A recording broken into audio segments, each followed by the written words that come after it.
मांगीलाल बागड़ी राजकीय महाविद्यालय नोखा, डॉक्टर अन्नाराम शर्मा सह आचार्य हिंदी,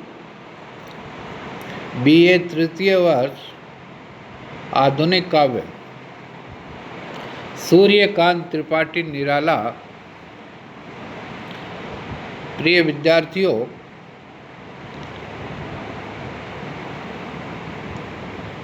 सूर्यकांत त्रिपाठी निराला की 3 कविताएं BA तृतीय वर्ष के पाठ्यक्रम में सम्मिलित है।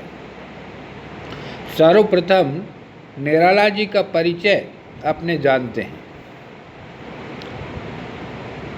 सूर्यकांत त्रिपाठी निराला का जन्म बंगाल की महिषादल रियासत में माघ शुक्ला एकादशी संवत 1955 अथवा 21 फरवरी सन 1899 में हुआ।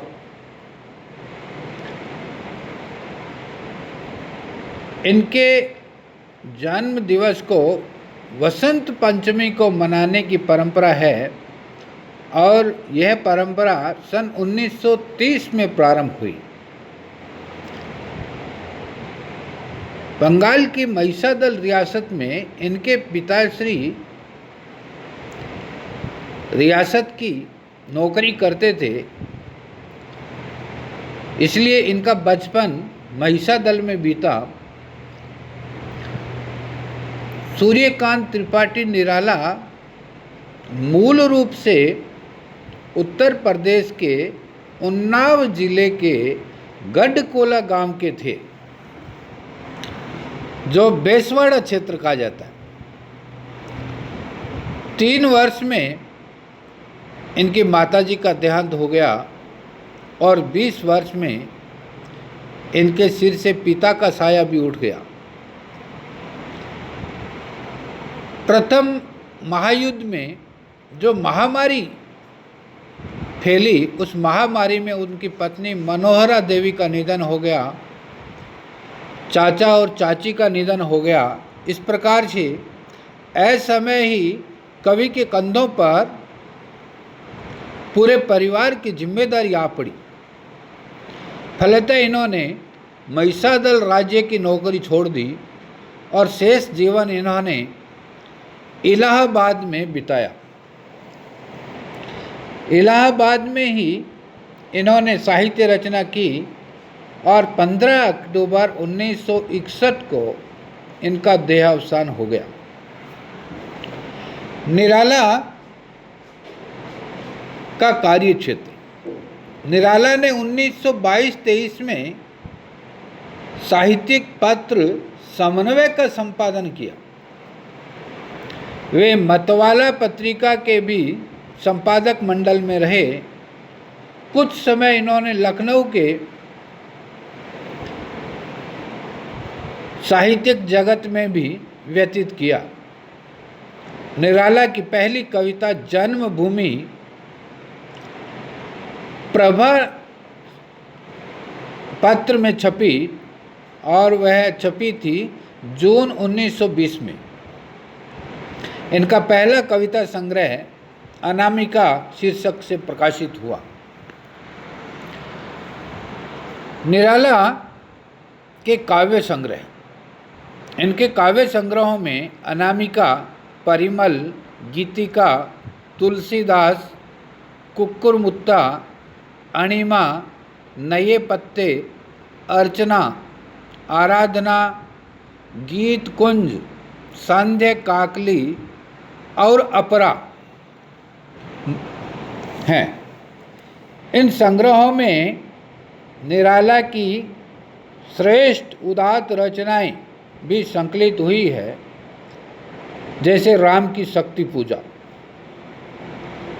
राम की शक्ति पूजा एक महाकाव्यात्मक कविता है, जिसके बल पर निराला को महाकवि कहा जाता है। सरोज स्मृति जैसा शोक काव्य हिंदी में पहली बार निराला ने लिखा। कुक्कुर मुत्ता जैसा व्यंग्य और जूही की कली जैसा मुक्त छंद प्रदान कर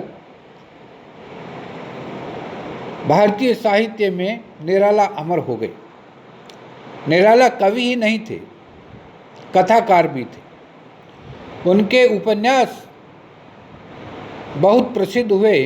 इन उपन्यासों में अप्सरा, अलका, प्रभावती, निरुपमा, कुल्ली भाट, बिल्लेसुर बकरिया मुख्य है। उपन्यासों के अतिरिक्त निराला के कुछ कहानी संग्रह भी हैं। इन कहानी संग्रहों में लिली, सखी, सुकुल की बीवी और चतुरी चमार मुख्य है, और निबंध संग्रह जिनमें साहित्यिक रचनाओं की समीक्षा है। उन संग्रहों में रविंद्र कविता कानन, प्रबंध पदम, प्रबंध प्रतिमा और चाबुक मुख्य है। कुछ अन्य रचनाएं भी निराला की मिलती है। सार रूप में निराला का लेखन कार्य विविध आयाम लिए हुए हैं। गद्य और पद्य दोनों ही क्षेत्रों में निराला ने अपनी रचना को उत्कर्ष प्रदान किया। निराला की बहुत प्रसिद्ध कविता विजन वन वल्लरी अर्थात जूही की कली 1916 में प्रकाशित हुई थी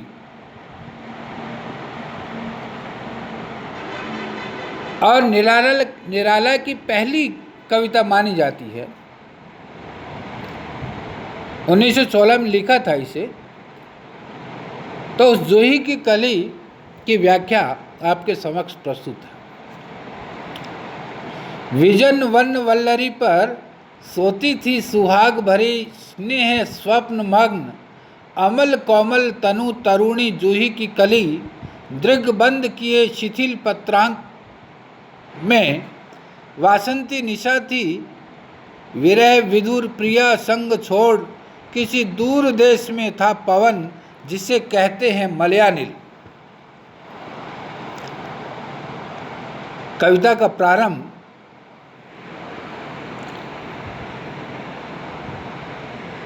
जूही की कली नायिका और उस नायिका को छोड़कर परदेश गए हुए मलयानिल पवन के प्रेम प्रसंग से होता है। एक तरफ नायिका है जो निर्जन वन वल्लरी पर सुहाग में मस्त होकर स्नेह स्वप्न मग्न प्रेम और स्वप्नों में मग्न है। अमल कोमल तनु तरुणी जूही की कली, वह जूही की कली अमल है अर्थात मल रहित है, कोमल है, तनु है, उसका तनु कोमल है और वह स्वयं तरुणी है अर्थात युवा है। जूही की कली, ऐसी जूही की कली जो निर्जन वन की वल्लरी पर सुहाग के सपनों में खोई हुई, प्रेम के स्वप्न में खोई हुई सो रही है। शिथिल पत्रांक में एक शांत पत्ते के अंक में, गोद में, शांत पत्तों की गोद में दृग बंद किए हुए, आंखें उसकी मुंदी हुई है, वासंती निशा थी और ये निशा रात्रि वसंत ऋतु की थी। एक वसंत ऋतु की रात्रि में नायिका जूही की कली सुहाग के स्नेह और प्रेम में मग्न होकर आंखें बंद किए हुए शिथिल पत्रांक पर सो रही थी, और दूसरी ओर विरह विधुर प्रिया संग छोड़ किसी दूर देश में था पवन, जिसे कहते हैं मलयानिल। और दूसरी ओर जो पवन है वह पवन, उस जूही की कली का प्रेमी, वह अपने प्रिया के साथ को छोड़कर किसी दूर देश में अवस्थित था, जिसे कहते हैं मलयानिल। मलयानिल, उस मलयानिल में आई याद बिछुरन से मिलन की वह मधुर बात, आई याद चांदनी की धुली हुई रात, आई याद कांता का कमनीय गात। फिर क्या पवन उपवन सर सरित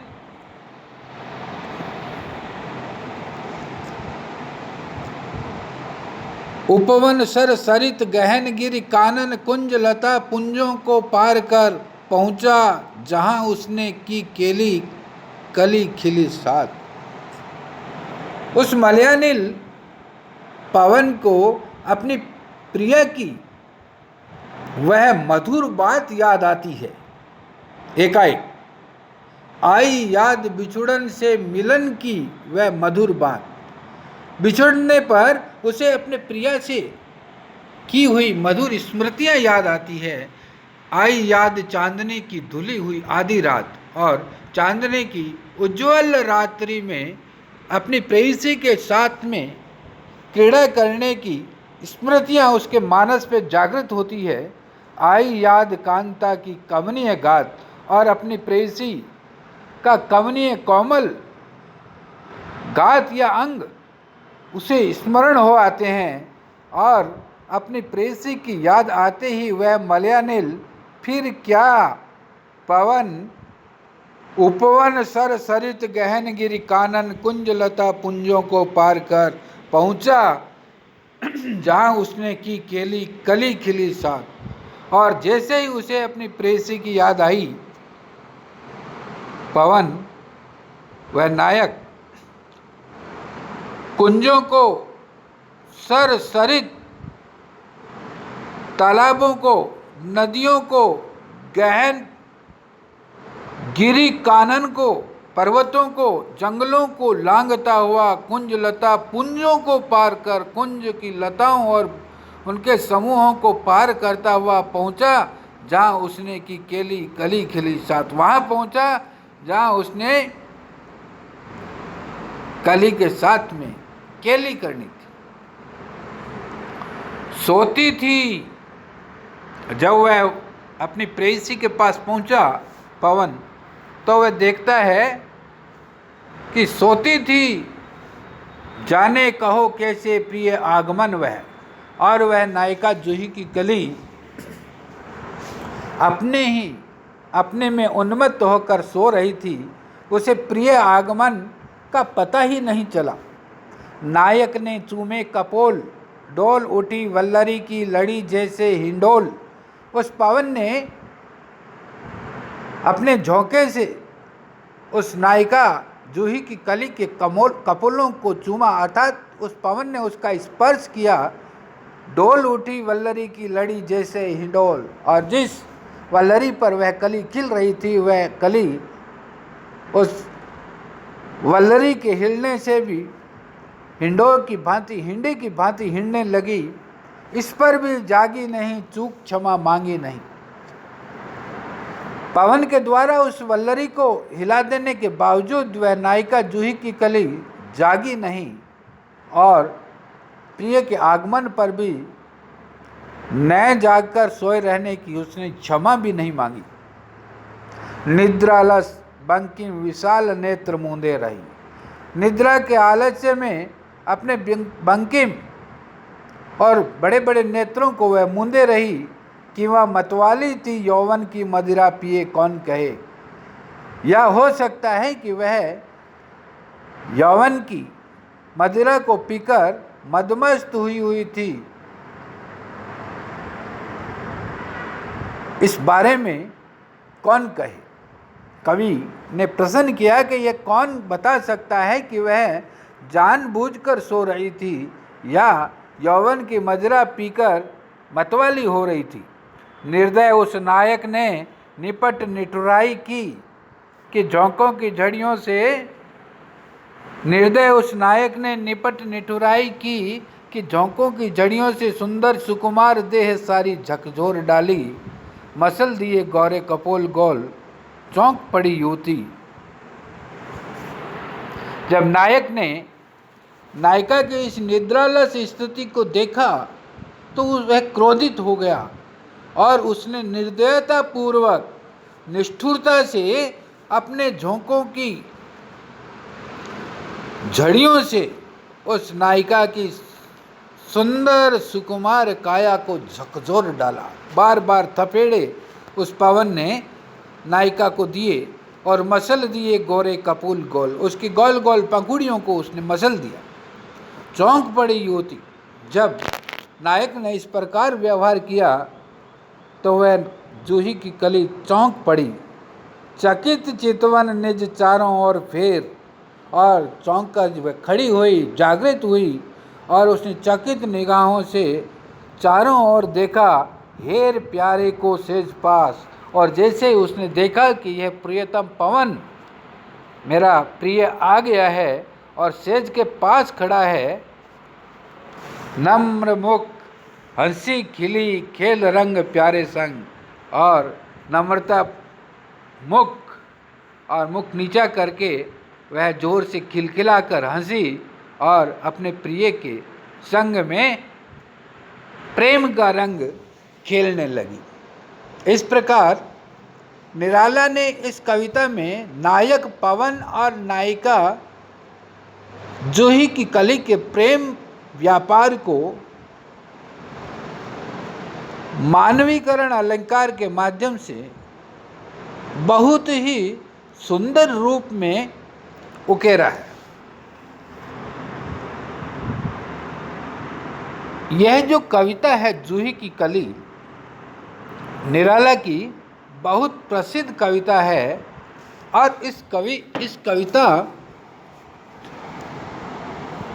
की भिन्न भिन्न दृष्टियों से समीक्षा की जाती रही। सबसे पहले इस कविता में जागरण का स्वर मुखरित हुआ है। यह कविता केवल प्रकृति पर कविता ही नहीं है। कोई भी कविता है, कवि सर्वप्रथम सामाजिक यथार्थ को लक्ष्य करके ही अपनी रचना करता है। उसी क्रम में निराला ने जूही की कली के माध्यम से राष्ट्रीय स्वाभिमान जो अलसाया हुआ था किंतु चेतन था, उस स्वाभिमान को जागृत किया है। उस स्वाभिमान को उन्होंने जागरण के लिए प्रेरित किया है। जिस प्रकार से वह नायिका निद्रालसवश सो रही थी, उन्माद में, अपने यौवन में अलसाई हुई सो रही थी, उसी प्रकार से भारत का नवयुवक भी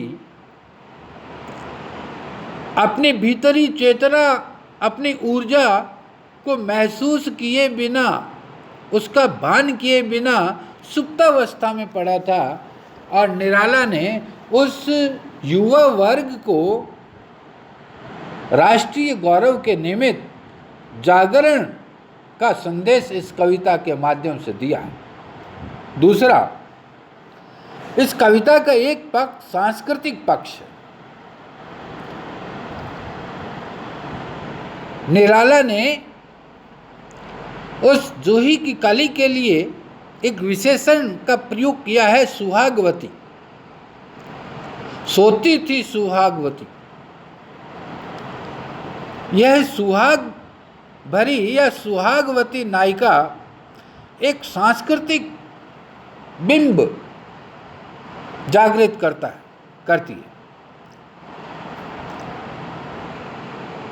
यह सुहाग भरी नायिका का बिंब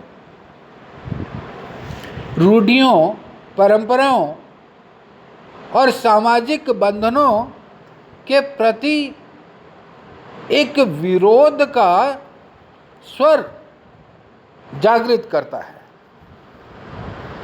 कवि ने इस नायिका के माध्यम से भारतीय स्त्री को भी राष्ट्रीय आंदोलन से जोड़ने का उपक्रम किया है।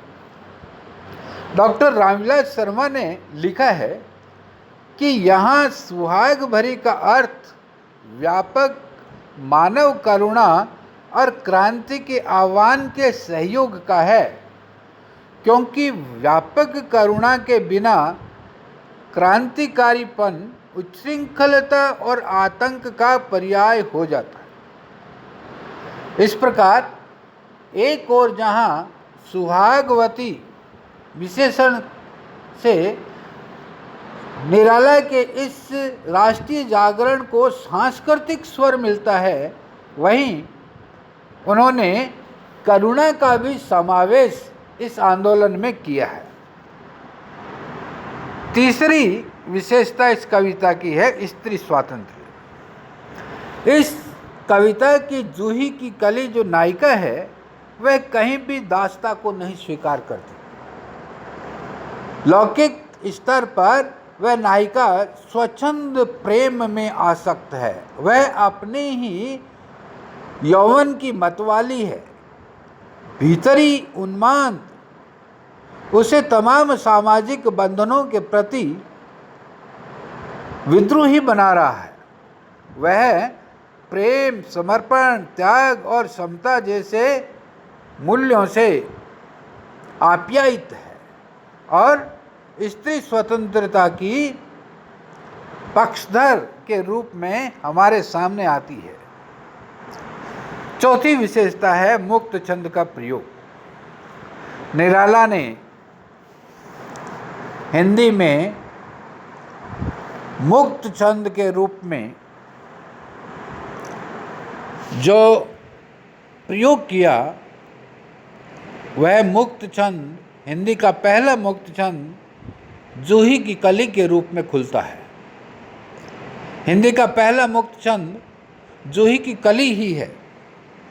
इस कविता में निराला जी ने विराम चिन्ह, कोष्ठक आदि प्रणालियों से कविता के अर्थ प्रकाशन को महत्व दिया। उनके मुक्त छंद का अर्थ छंद रूढ़ि से मुक्ति है, छंद मात्र से मुक्ति का तात्पर्य उनका नहीं था। मुक्त इस बात में है कि चरण के अनुसार, लय के अनुसार भाव बढ़ता और छोटा होता चला गया है, या कहें कि भाव के अनुसार चरण भी छोटे और बड़े होते चले गए हैं। इस मुक्त छंद का प्रयोग निराला ने क्यों किया? इसका कारण था कि निराला भाव की सुरक्षा चाहते थे। छंदों में कविता को ढालने से भाव को तोड़ना मरोड़ना पड़ता था, इसलिए उन्होंने कहा कि जितना बड़ा भाव है उतना ही बड़ा चरण होना चाहिए। छंद भावानुसारी हो, भाव छंदानुसारी नहीं हो। इस प्रकार का लक्ष्य लेकर निराला ने हिंदी में मुक्त छंद का प्रयोग किया और ये मुक्त छंद जूही की कली के रूप में हमारे सामने आया। यह कविता निराला के प्रकृति प्रेम का ज्वलंत उदाहरण है। निराला ने इस कविता में प्रकृति प्रेम या साहचर्य की व्यंजना की है। छायावाद का स्वरूप जिस प्रकृति वर्णन से निर्मित होता है, उस प्रकृति वर्णन का आदर्श जूही की कली में है। इस रचना में प्रकृति का प्रयोग रीति कवियों की भांति काम भावना भड़काने के लिए नहीं हुआ है, अपितु नव्य वेदांत और सेवाद्वैतवादी प्रभाव से पूर्ण